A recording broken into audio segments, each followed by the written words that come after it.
Grassroots level வந்துட்டு according to you and all we are saying that India is one of the country where women are giving the have been given with the representation at grassroots levelல நம்மளோட politics ரொம்ப strengthened-ஆ இருக்கு அப்படின்ற மாதிரிலாம் ஒரு இது வைக்கிறோம்.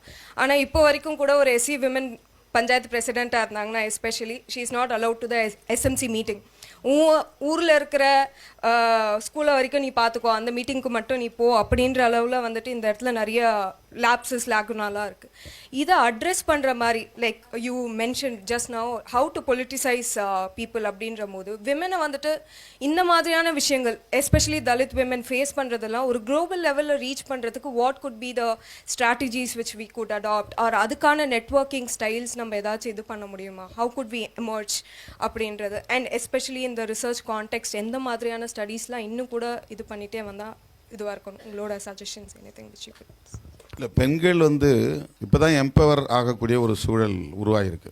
இப்போ பஞ்சாயத்து ராஜ் சட்டம் வந்த பிறகு தான் உங்களுக்கு கம்பல்சரி ரிசர்வேஷனுங்கிறது வந்துச்சு லீகலாக. அதுக்கு முன்னால் வரையிலும் அது கற்பனைக்கு கூட எட்டாத ஒன்று.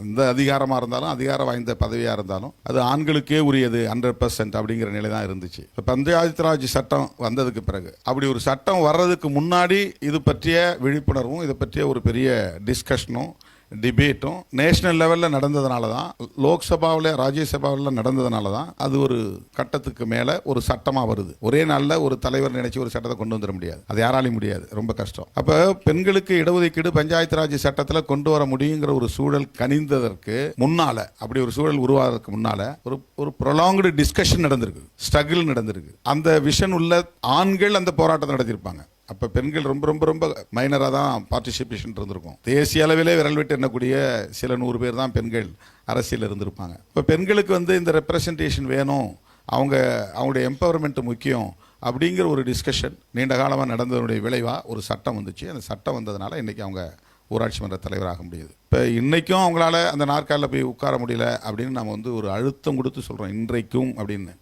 அப்போ இன்றைக்கும்னா நாம் ஒரு 10 வருஷத்தில் இதெல்லாம் மாறிடணுங்கிற மாதிரி நம்ம எதிர்பார்க்குறோம். அப்படி மாற முடியாது. அது இன்னும் பல 10 ஆண்டுகள் நம்ம போராட வேண்டியிருக்கும்.